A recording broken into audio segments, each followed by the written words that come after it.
Bonjour à tous, bienvenido. ازيكم عاملين ايه? Hi everyone, my name is Omar and today I want to talk to you about 5 reasons as to why people struggle to truly learn a language. Et si vous voulez des autres vidéos à propos des langues, j'ai des vidéos aquí وهحط كل اللينكس للفيديوهات في الديسكريبشن تحت. If you're interested, check them out. But without further ado, let's get right into it. Now, the first reason, which is the most important thing that I want you to think about and to take away from this whole video, I want you to genuinely ask yourself, why do I even want to learn this language? No, really, like, I want you to actually ask that question. Like, maybe pause the video and ask yourself, why do I want to learn this language? And I truly mean this. There is no one right answer to this question. And there's no silly answer. There's no anything answer. There's just your answer. And the answer that you have is something that can vary over time. So for example, when I first started learning French, I started learning French because when I joined university, I wanted to meet new people, and there was a language tandem program where you could teach someone a language and you could learn a language. And I was gonna help someone learn Arabic, the Egyptian dialect to be specific, and then they were going to help me learn French. And I got to meet so many new people. And the reason I was so encouraged to want to learn French at the time was to meet new people, and that was my why at the time. And then when COVID happened, I had a lot of free time and I was quite bored. So I wanted to learn the language to keep myself busy. So my why changed then. And then I came back to Canada and I knew that if I wanted to find a job, I would need to improve my French. So I kept improving my French and my why changed again. So your why doesn't need to be one answer that's gonna stay the same throughout the whole time.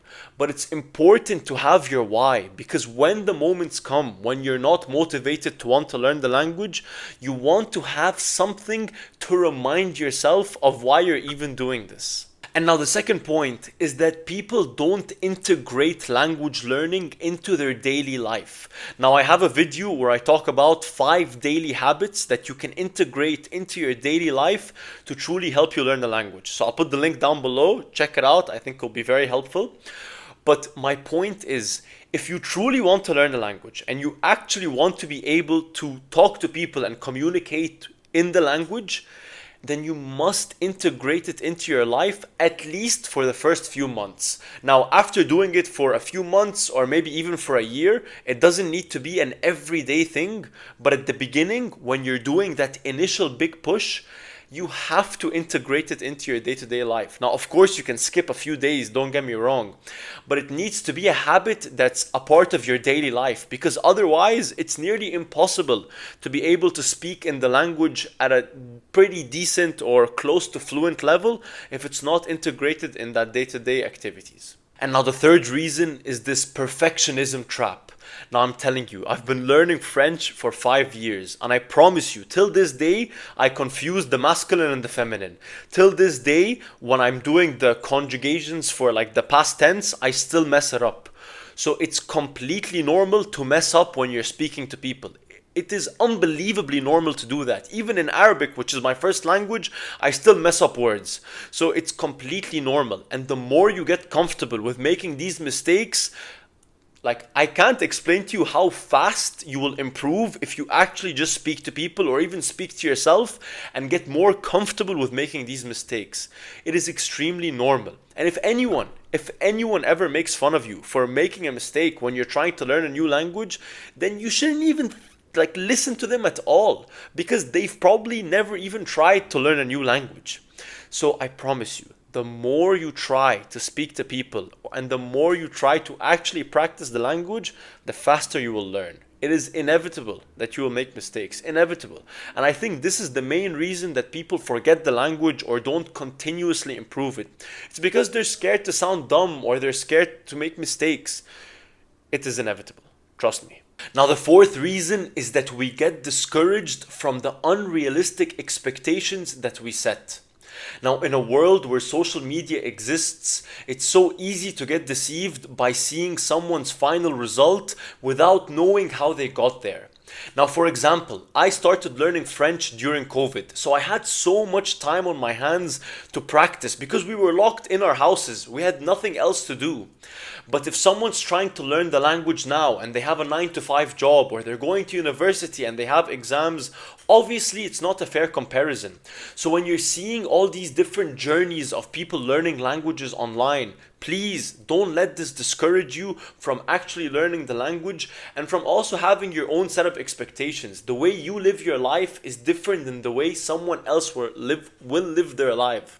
So these unrealistic expectations that are set from social media and from seeing other people's journeys will definitely have a tendency to discourage you. But your life is different than everyone else's life. So take it at your own pace, and I promise you, if you stay consistent, you will definitely learn the language. You might not become the most fluent human in the world, but you will definitely be able to communicate a message and to also understand other people if you stay consistent and you don't let these unrealistic expectations stop you from continuing to learn the language. And the final reason is obsessing over finding the right plan. When I first started learning French, I spent too much time trying to find this one right way to approach language learning. I watched so many YouTube videos, I searched so many different things online, but what I've realized after learning French and Spanish is that there's no one right way to learn a language. Like, I even have so many videos about language learning where I share things that I've done.